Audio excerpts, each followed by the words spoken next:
Angels Week, I'm wearing that. Blue Angels Week, is it more casual? I don't know. All right, well, been a little bit. Nice to see you guys. We just got back from I believe, the largest 4th of July celebration outside the United States in Metropolitan, Spain, where you remember from Galvez Week, Mayor Campos, the mayor of Metropolitan, came here, and we went back and remind people the town is a 530 population, and there was about 800 people at this event. So when you say literally everybody in town was there, that is what happened, and was a very, very cool event. We had a contingent from City of Pensacola, Nan Harper, Nancy Fetterman, Wesley Odom, and some others that were there, and was really honored to get to participate in that and be a part of that. And I know they were very appreciative to have. It's all around, of course, Bernardo de Galvez, and I know they were very appreciative of having us over there. All right, so got plenty of updates for you because it's been a little bit. I'll try to go quick through these, and if you got more detailed questions, fire away. The airport traffic, I know our busiest day. We always say since 2019. I was actually asking this earlier. That might be a data-driven deadline based on when TSA, that being kind of the high water mark before COVID. But when I say it's the busiest day since 2019, it might be the busiest day. I can't imagine 2018, 17, 16 would have been significantly busier, considering the fact that we continue to break our own records for passengers. So I think the fair, accurate way to say it is since at least 2019, it's our busiest day ever, was Sunday, July 7th, 7,255 enplanements. And that's enplanements, getting on planes. So you can assume about 14,500 people through the airport both ways. And the longest wait we had over 4th of July weekend, we had one of the machines go down Sunday afternoon, and the max wait time between 2 and 3 p.m. was 48 minutes. So I remind, again, when someone sees a photo or sees a long line, understand if you're there 2 hours before, as they ask, 48 minutes is an inconvenience. We all like getting through there. I grew up here. I used to get through there in 2 minutes too, and sometimes I get that and sometimes I don't. But the longest we had for that 1 hour was for 48 minutes, and the average wait time for the entire day was 13.3 minutes for people waiting in line. So again, even our worst hour was not, if you were there even an hour and a half before your flight, you would have had no problem making it. So, and just another data point for your perspective, between 3 and 4 p.m. on that busiest day since 2019, we screened 793 people through security, and each lane fully manned is rated for 150 people an hour, or 600 max. So we screened 793 during the hour of 3 o'clock, and so we exceeded our maximum capacity by 200 people. So when we say bursting at the seams, we are doing it, so we're outgrowing even our overall security capacity at this point. So obviously parking lots were full, and we had about a dozen cars parked in the long-term parking, the new place over there off McAllister, where the fire department, just south of the fire department there, that's running on a shuttle. Just real quick, and again, any more detailed questions, feel free to ask. About 183 calls for service between 5 p.m. on July 4th, 5 a.m. July 5th. Huge turnout for, I know, my understanding, for the fireworks. And we had about 60 officers on duty during that period. Some minor, 11 arrests made, 7 juveniles. But all in all, I know it was certainly a busy 4th of July. The update on 925 East Jackson, the public notice period ended on Wednesday, July 3rd. We had the one community land trust, Northwest Florida Community Land Trust, put in a proposal. And so our intent is to transfer that property, and which will hold the title. You guys we've talked about it at many meetings now. You're familiar with that, how that process will work. Some construction project updates for you. July 15th, the crews will begin prep work on the Tippin Avenue parking lot for the airport, which will add more than 430 spaces. And that funding was in part from $2.2 million from FDOT, and that $2.2 million was matched by city funds. We remember we had asked for some urgency. We actually even put in the RFP that there's a financial incentive to finish it before November 15th, somewhere in that area. Prep work will begin July 15th. So excited about that. I know our citizens and our airport users will be. Crews are beginning work on the welcome sign at Bayfront Parkway finally. How it's going to work, you'll see some work out there as you're coming off of the Chappie James Bridge north into town. You'll see them. They're going to work on the basically the pad for it, the foundation. That'll be the first work that will be done. So you may see just ultimately some kind of concrete block or something out there for a little while. When they manufacture the sign itself, they want to make sure that we get eyes on exactly what it's going to go on. The first phase of it will be getting the foundation for the sign put in place, the structure that it's going to be on, and then they'll manufacture the sign and then they'll put that in. But nice to see that project's now up and moving. And then I know it's been out there. FDOT's been putting some notices out about Scenic Highway, some of the work that's being done. We had a letter of support, that they do now for state projects. I know several weeks ago now. They're going to be resurfacing Scenic Highway about 5 total miles, adding some curb and gutter with a 6-foot sidewalk from the Park Place Apartments to Hyde Park Road, and some signals and ADA improvements at Summit Boulevard and Langley Avenue intersections at Scenic. Also some drainage and safety improvements. I know it's going to be about a 90-day process in total, but that will not be all 5 miles, all 90 days. There'll be certain, I think that there's a particular closure that's about 18 days, and then there'll be some single lane closure. So it'll be a various types of construction going on and closures going on that will last in totality about 90 days, according to FDOT estimates. But any specific questions, technical questions, it's a state project, FDOT project. So just want to make sure our citizens are aware of it. And then I know it's been reported out there that construction has on the sidewalk improvements for Zaragoza Street started on July 8th in partnership with the UWF Historic Trust. So excited to make that more of a walkable amenity and part of all the festivals and everything that go on there. I think will improve some safety and improve some the ability to put on some of those events. And we're looking at about 90 days, I believe, there, weather permitting. Downtown parking, we've now, again, been talking about for months. The next phase of that will be geography. We're adding about 300 spaces into the paid element. I know it's been reported out there because we're seeing machines at Palafox. They will go live on August 1st. Obviously, with any change in behavior, we certainly are understanding of people not knowing. We'll get an email and somewhere that they've parked and didn't realize it was paid. The sign should be very clear, but obviously we're going to pay close attention to that and work with folks as we adjust to that change. But this has been the conversation we've been having since the fall. And as I remind you of the story, when I was running Civicon, and we had Donald Shoup from UCLA, who's considered the czar of parking, has written the books on parking. Me and him were walking down Palafox Street, and he said, this might be the most backwards thing I've ever seen. Free parking on your busiest street and paid parking on the street next to it. So I can't help but think about that now when we're going to $1 an hour parking on Palafox Street. That's how municipal parking works, is that in the most desired areas where you need turnover so you can create inventory, those are where you charge. And the good news is, after these 300 total spaces, and I think this gets lost a lot of times in parking conversation, is that 70% of city-owned spaces are still free. So 7 out of 10 spaces that we own after these changes will still remain free to the public. So if you want to come downtown, and I know it frustrates people, and they say, well, that's why I don't come downtown. Well, the good news is we've got thousands of spaces, hundreds of spaces available for you that are free of charge if you want to be able to park those, and we have those maps available on our website as well.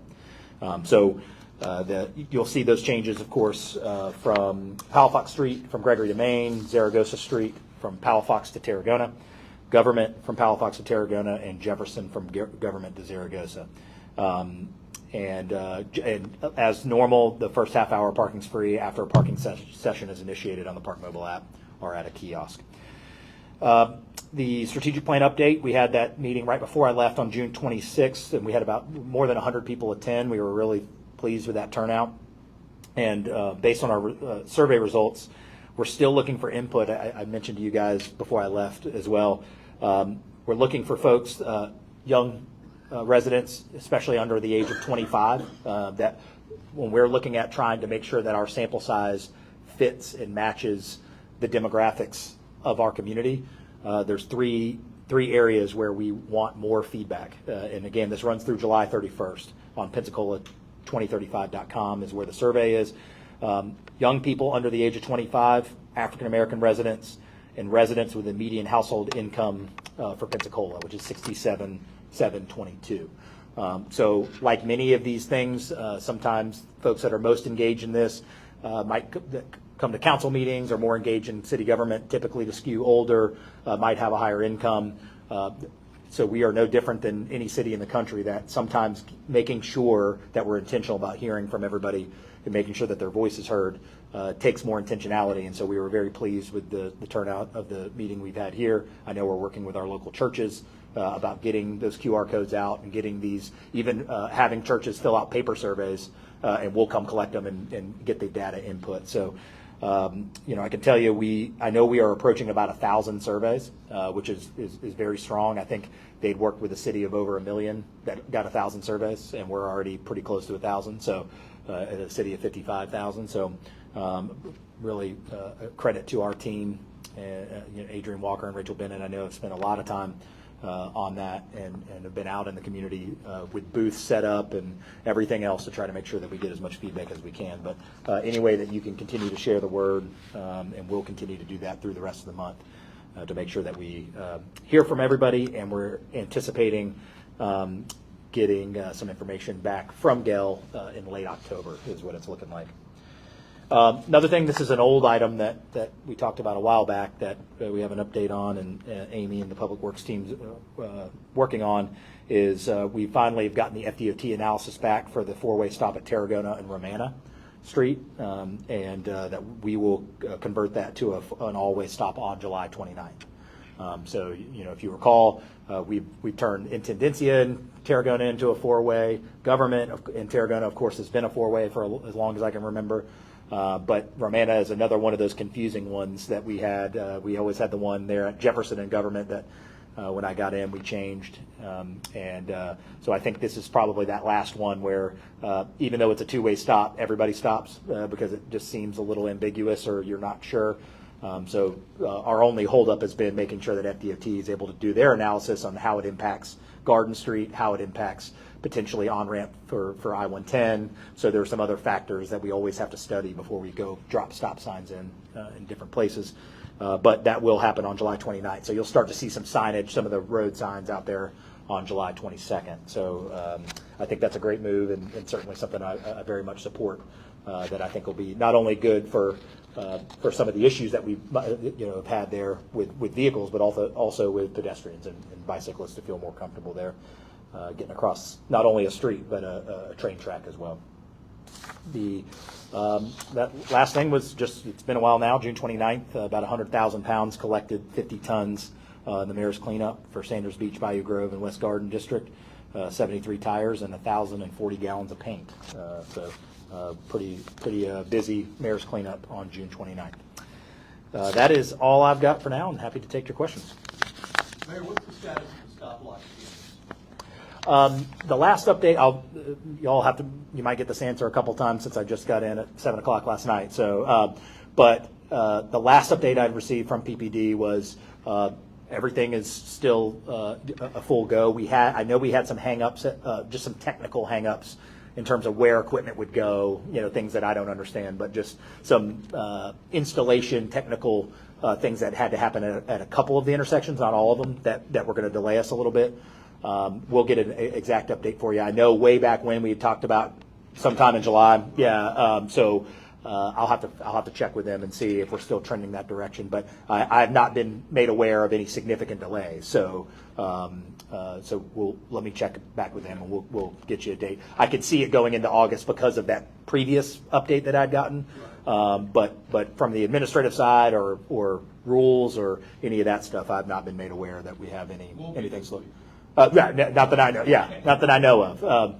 I was gone so long, I might have gotten one on the way home, and so I was ready to get back. So, but no, it won't be this weekend, and certainly we'll make sure, even if they're all installed, if that's a matter of, we'll do the same thing we've said we were going to do, grace period, all of that. We'll make sure that there's enough time to roll out. We're not up against any deadline that it's got to start running. We've got to just wait on we can't do anything till the equipment's in to be able to enforce it, and so we'll make sure that the citizens are all certainly made aware of everything. But we'll get you an update by next week or before. There are some people that have been complaining on Garden Street near Marcus of repetitive flooding. Do you know of any, or can you speak to that at all, or anything that may be works to help that? Specific to that issue, no, I don't have anything that I would defer to our public works team, and certainly if those are complaints that have made it to us, I'm confident that our team jumps on those. And actually, there might have been an email that you'd have to. I don't want to speculate that you'd have to get with public works, but what I can tell you is yes, that area as a whole, because I live in it, can tell you is Main Street. EF is a problem for us when it rains hard. That whole area, and as a matter of fact, we've been kind of tangled up for quite a while on a large project that would help that entire area with some easements and trying to get some water kind of by Joe Patty's into the bay. And so we continue to work with them. I think we obviously we want to be sensitive to a very, very popular business that's down there, and but their parking lot and all those types of things. But I know our team, our legal team, Public Works, and Brad and City Engineer's office is making some headway. But that's a key piece to helping alleviate not just the area you speak of, but a lot of those areas is we got to get that water to go somewhere. And as you guys are aware, that's a pretty low area for us in our city. DeVillers maybe being the lowest, and so we are trying to address those issues. We're aware of them, certainly trying to address them, and we are making some headway. But I think if we can get that part done, where the water ultimately ends up. If we can get that part done, that you'll start to see some significant improvements, not only in the Barrancas Garden area potentially, but also in the letter streets there and along Main Street. On the parking, and you may have said this, but I might have missed it. When does what day do the new paid spaces go into effect? The last update was August 1st, and I believe that's what we're sticking to. I know we were having some delays. That's why you see a couple machines going in, and then a couple more. All the machines we're putting them in as they get delivered. But the goal right now, I believe what's posted is August 1st. And I know you read out the boundaries, but is this the same area that was published last fall, or has there been changes? I'm going to go off memory. I think it all is, with one exception. I believe the phase one of the study actually prescribed that we would take the northern Palafox area up to all the way up to Wright Street. I don't believe this covers North Palafox. Is that correct, Amy? I'd have to look. But regardless, if this phase includes North Palafox, we've decided that it would only go to Gregory Street, not all the way to Wright Street, as an example. So what I would say is, yes, we continue. I can answer it this way: we're continuing to follow that study, and if any modifications have been made, it's doing less of it sooner than we are doing more of it sooner. But there are a lot of factors that go into play, including the technology, getting the equipment, getting all of that in. So we're just trying to phase it correctly, and it's why we phase this from the beginning. I mean, imagine trying to have a new app and new spaces and new times, that where you charge later, those types of things all at once would have been, So our goal is we do want to make these changes that have been, prescribed to us, and we think that they're a net positive. We understand, and to this day, I probably got 3 emails while I was gone about people mad about paying $30 an hour for parking, and I write them back and say that isn't us. It's $1 an hour, and we're trying to alleviate the biggest complaint 5,000 people gave us, which is they can't find parking. And they can't find parking on Saturdays at night when we don't charge anything. So I know, the common comments is that this is a deterrent to downtown. If this is done correctly and we're pricing it correctly, it really should be something that helps make your downtown experience a little bit easier. You have a little bit more inventory to be able to choose from, and that we get people turning through spaces. So we continue to follow, to your question, we continue to follow the what the study had told us and what we had said we would phase with that one modification. But I don't believe, let me check to confirm, I believe the changes that we're having now, let me look, don't cover North Palafox. No, yeah, I'm sorry, it does. Yes, Palafox Street from Gregory to Main. So yes, I believe the study said to go from right to Main, and we've actually taken out that block. We wanted to see how this went first. We've got a lot of schools, churches up in that last block up there. And even though we don't charge parking on Sunday, and we won't, as a matter of fact, I've proposed that we codify that you can't charge for parking on Sunday, which is not codified now. We could decide tomorrow that we want to charge on Sundays and do it. We won't, and I would go as far as to codify that, and so that the next mayor or mayors, if they were going to want to start to charge for parking on Sunday, that they'd actually have to get that in front of two council meetings. So anyway, we're going to kind of baby step that one a little bit, the North Palafox side, so we'll only go to Gregory. Is that so? Just want to understand, is it the plan to add that last block? We don't know. There were too many complexities and challenges to that last block, again, given the circumstances around it.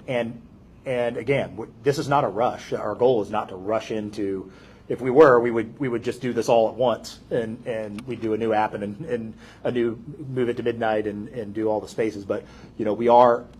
The truth of the matter is, we are at a point of the city that whoever is the mayor at this point, where we have 8.3 million cell phone transactions a year downtown, this is going to be a difficult decision to have to make. The easy thing to do is say everything's free. Now, you wouldn't be able to park anywhere because you couldn't find a parking space. But just say everything's free. That's the easy thing to do. So someone at some point, with the vibrancy and the growth of our downtown, was going to have to make these decisions. But we also are not in a rush to make these decisions. We want to continue to monitor it. As we did with the app, we said, okay, well, let's see how the app goes. How many complaints do we get? We have significantly fewer complaints about the technology of our app now than we did with the one previous. So we'll monitor that. I could see a scenario where we would. I could see a scenario where we never do. Just let's see how the north of Garden goes, and we'll go from there. I know you mentioned some updates on the airport. Do you have any update on the terminal? Yeah, so actually I think I'm touring the terminal with the Secretary of FDOT tomorrow. Secretary Perdue, who's a big advocate and knows our area, knows our geography well. And, I think, it's one of those things where all you have to do is walk in the airport and you can see that it's time for a new terminal. So, we will not be hiring actors to stand in line or anything, but I think you can walk in there at any time and you realize, just the thing I think about when I just was there yesterday, when you walk through our terminal now, the seating areas were built for planes that were the smaller planes. Growing up, it was 2 and 2. You had smaller Delta planes. Now we've got 737s from American, from Delta. So, even the number of seats at a gate versus the number of seats on the plane don't match anymore. And that's why it doesn't matter what time of day you go. It is slammed busy. So it will remain our number one legislative priority. We have looked at what our bonding ability is if we had to take on the whole thing ourselves, 2/3 of it ourselves. We played those scenarios out, but we're desperate enough that we're gonna make something happen. We did get the $5 million from the legislature. We appreciate that, and I think a part of that was we said we are desperate enough and willing enough to do whatever it takes to get this funded, and that this can't be a 3 years from now issue. This has got to be a right now issue. So so I know Secretary Perdue's here. I will be in Washington, D.C. in September once the terminal grant program with FAA closes. We will be pounding the pavement up there, mid-September area. And again, it is our by far number one open item. And I believe we're actually having a meeting with our designers at the end of this month to kind of start talking about the visioning process of what a terminal might look like. Remember, design is funded at this point. It's construction that we need, the $90 million or so. Mayor, what do you hope to accomplish with Secretary Perdue here? Is there an ask on the table? No, well, there has been, no. I mean, I always appreciate FDOT. Secretary Gaynor, Secretary Perdue have been nothing but collaborative and helpful since I've been in this job, and so you ask enough about something, I think they want to lay eyes on it and understand what's going on there. Then I appreciate that. That's not something they have to do. They got a whole state to cover and billions and billions and billions of dollars of projects to manage. So. I know they are in town, and we meet with the District 3 office here, usually about quarterly, either here or in Chipley, David and Amy, myself, about a variety of issues. And so I appreciate them, being partners. I understand FDOT was a significant investor in the ST project. And so, you look at that as an airport project, they have invested significant dollars. And as I always kind of half jokingly remind them, I was like, well, I wasn't the mayor then, I'm the mayor now, and I've got another request. But they have been big supporters of our airport. I appreciate them coming down, and I imagine whatever the funding mix will be, federal, state, or bonding it ourselves, that FDOT would be involved in some way, that we hope. And so it's just the continuance of conversations and them getting an on-site look at it. At what point do you think you'll make the decision about floating a bond? I probably couldn't give you a date, but soon.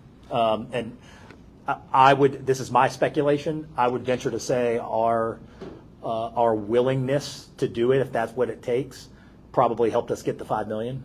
That's my speculation. That's not what I'm not speaking for the governor or his staff, but the thing you have to understand about bonding the money is that there's the reason you wouldn't just flippantly do that outside of the obvious, the cost is.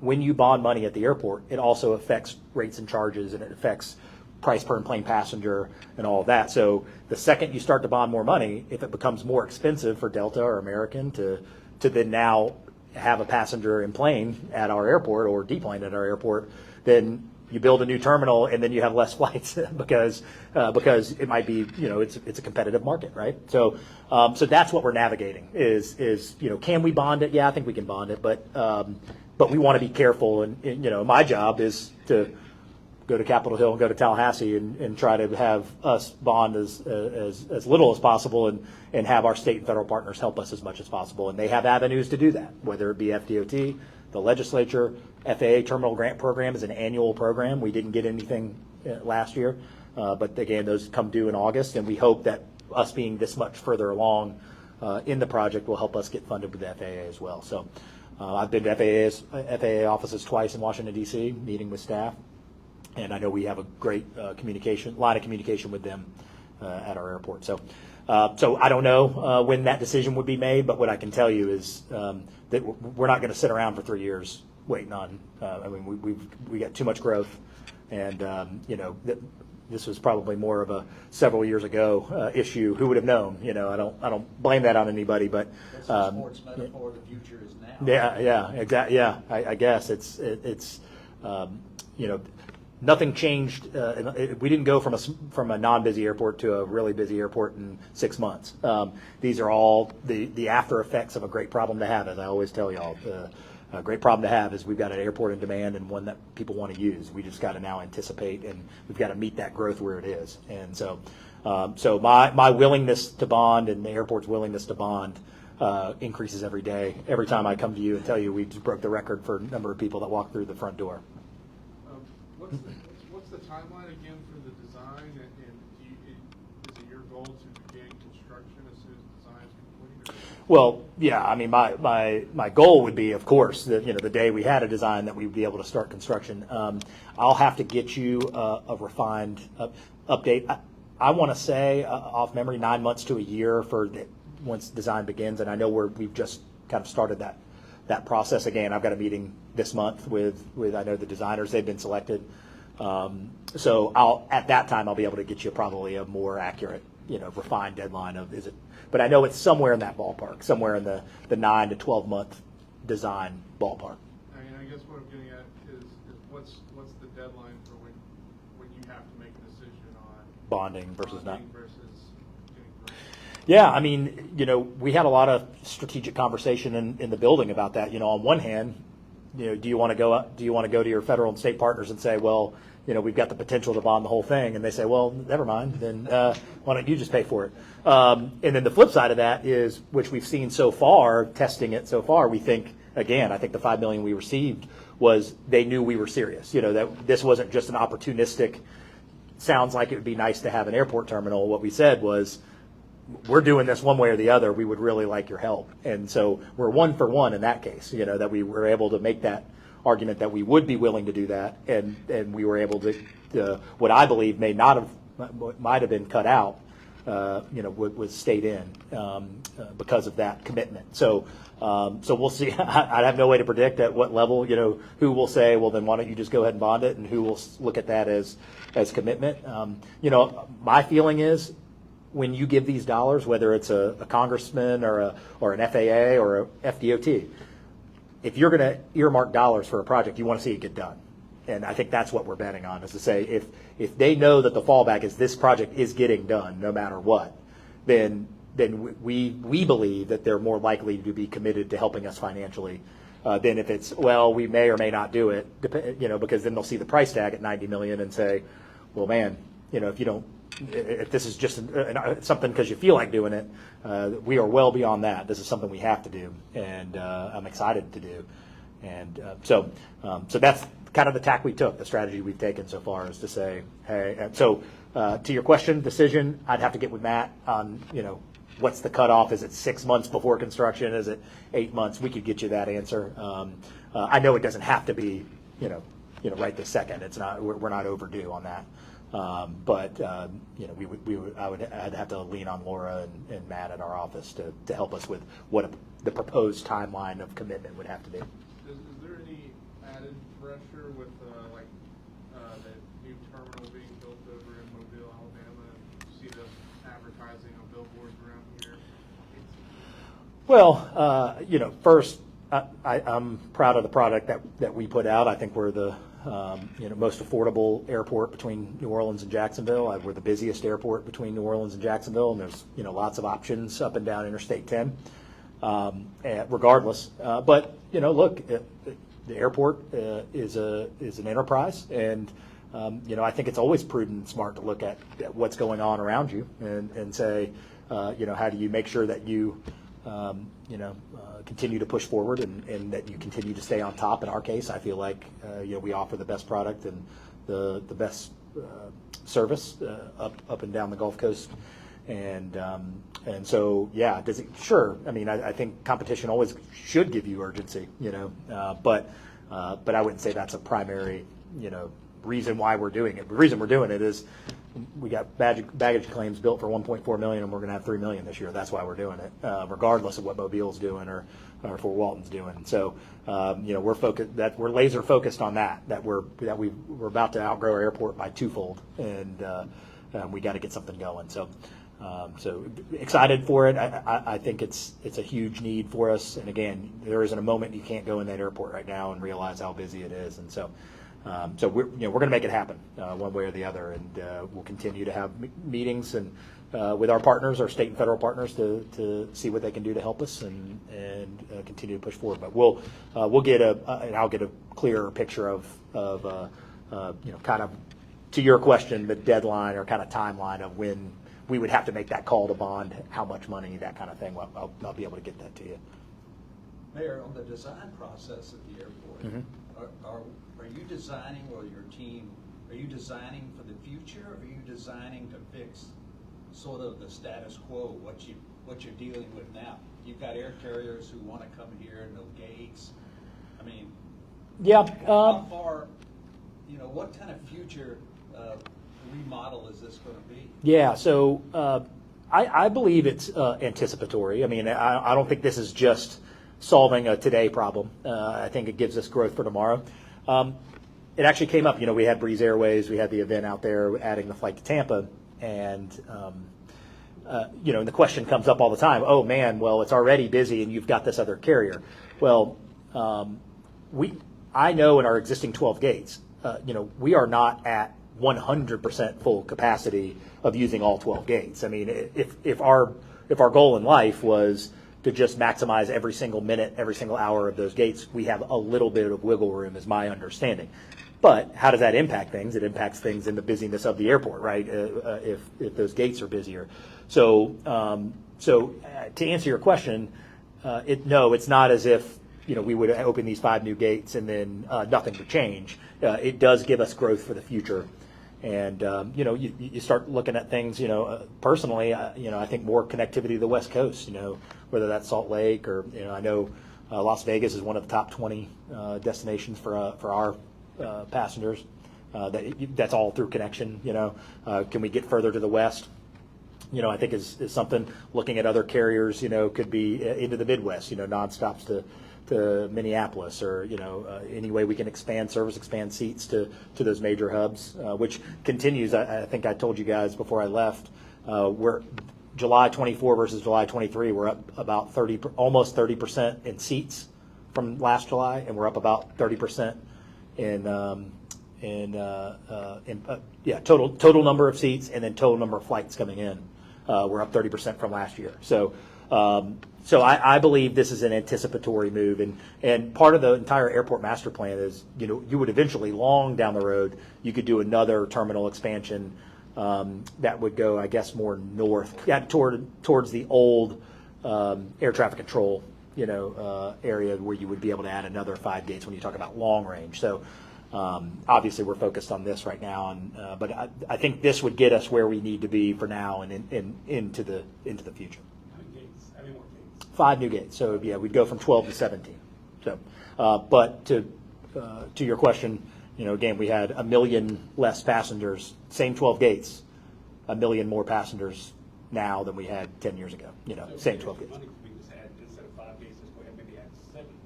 Yeah, look, if we can get $150 million, I'll be happy to look at anything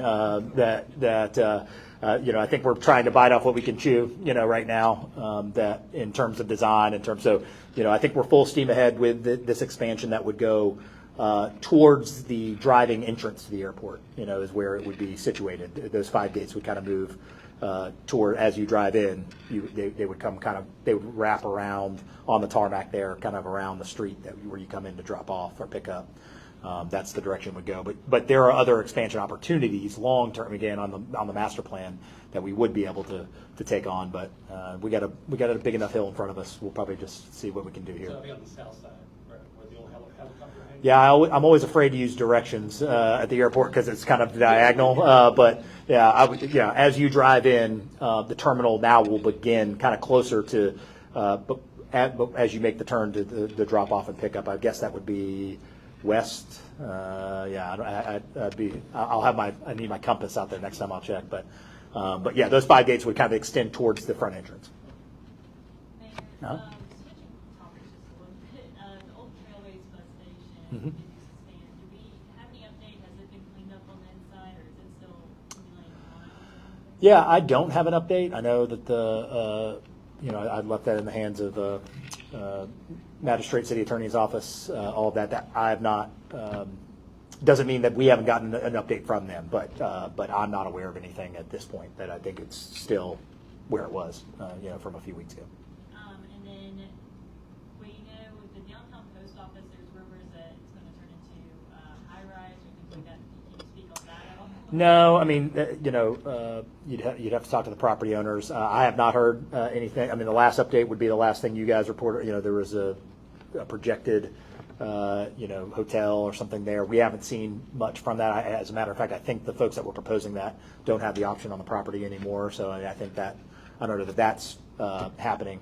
But I can say at last check, which would have probably been in the last 30 days, that replacing the downtown, having a new downtown post office location is still in the works. So that is good news. And again, that's in NDAs and property, and that's not our only involvement in that so far has been asking for some, a place so mail can be picked up, to make sure that that this proposed project, and I have no idea if a lease has been signed or anything like that. Our involvement has been limited to needing to make sure that functionally it could work, in a loading zone and some things like that. Of course, we've said, I think we would propose back to them something that they could make work. So I imagine at the federal level things take a little while. So, I have not gotten any update that proposal or that idea is dead at this point. So in terms of replacing the downtown post office, but in terms of the existing post office, no new update. And I think the only thing that had been reported before is probably off the table at this point. Last thing for me, Milton had just initiated a crackdown on people living in RVs because of fires that were started in them. Do we know if we have any kind of problem like that here at all? No, not that I'm aware of. That's, again, you'd have to check with code on that. If that was a recurring issue, I would imagine, that would get to my desk, but no, nothing in the city that I'm aware of. Is there any update on the Sun Trail project that the city got? Yeah, actually, I've got a meeting scheduled with our staff. I know we've seen some 30% plans from FDOT on which I have not seen personally yet, but because we had seen some feedback that and we got some questions from some of the bike groups and citizens about it. So it's in the very, very early stages, and that the design that we're speaking of is the bayfront to the port, ultimately, section of it, not the other section. But so FDOT, it's always a good sign if FDOT is working on a design for it, meaning in terms of them being supportive of it. So I'm looking forward to continuing to see that move along, but I'll get my eyes on these 30% plans and work with David and Caitlin, and Amy and Tootle and our staff, and see where things stand and make sure we get FDOTR feedback as well. Any update on the pickleball courts down? Do you have let's see, I know the outdoor courts are going to be open pretty soon, actually. I'm looking at Amy Miller if you have an exact date for the port, but I want to say this summer, I believe. Maybe August, somewhere in the. I'm not going to assume it was this month, but they're full steam ahead in construction on the outdoor courts. So if you drove by there or flew a drone by there, you'd see that they've got the walls up and all of that stuff. What's that? Yeah, pouring concrete. Yeah, I know it's moving ahead. I know the goal. I guess if I were in the pickleball business, I'd probably wait for a little cooler weather to grand open it. But I know they're under construction, and so I think it'll be in the very near future that phase one, the outdoor section of it, will be open. And then, of course, they'll be working on the multi-million-dollar renovation inside of Warehouse 4 after that. Any updates on also American Magic? Actually, just had a conversation with them. We have weekly standing phone calls on construction. Obviously our construction manager's been hired. We've got a multitude of engineers working on it. Like any project, we price it, we estimate it, and then it's a little bit more than that. So we're working through that, but nothing we're concerned about. Obviously, the goal early on was to get something going. We had them in there by January. I think that might be a stretch now. I think with value engineering and all those things, like happens on almost every project, we probably won't hit that. But we continue to remain significantly engaged with American Magic, even as they're inside 50 days away from the America's Cup. That we continue to work with them, and I know we're on a good track. We got a little bit more money to make up, but we're working. Speaking with them. Maybe we may be. Go back to Triumph. We're formulating kind of our plan to get that final number, but it'll be probably somewhere in the 17, $18 million range is what we're thinking is the total project cost. Mayor, in talking with American Magic and the New York Yacht Club, Uh-huh. they had planned, I think, originally to return here after the Cup. Mm-hmm. Do you think that's feasible, or are they going back to Portsmouth? No, After you finish? I absolutely think the goal would be to come back here. It just may not be in their facility. I mean, understand, right after an America's Cup they've been prepared for 3, almost 4 years. They won't be doing a lot of sailing or anything right when they finish. So we've already had preliminary conversations about facilitating whatever needs that they would have. Yeah. So obviously one of the big ones is they got a lot of stuff over there in Spain that they would need to get back over here. I know Clark and Erica are working with them. As we work on the big project, we're also in tandem working with them on that. And as a matter of fact, working with Army Corps engineers, FDOT, and others on the dock portion, the phase 2, just because dredging and seawalls and all those are things that take some time, Army Corps, that can take some time. So even though that's not the primary focus of construction for us right now, we're even working on that aspect. So we've kind of got the temporary, the phase 1 and the phase 2 that we're working on in some degree across the board. So, but I know I feel confident. I mean, my expectations, they're coming back here. We'll find room for their stuff, and if we got to set up something temporary for them, that kind of thing, then certainly we're going to do whatever we need to do to make that happen. So our relationship continues to be strong. I had a conversation with American Magic for almost an hour while I was on vacation, just talking about a variety of different things. So we're in close contact with them, and we're excited about the progress we're making. Anything else? All right. Thank you, guys.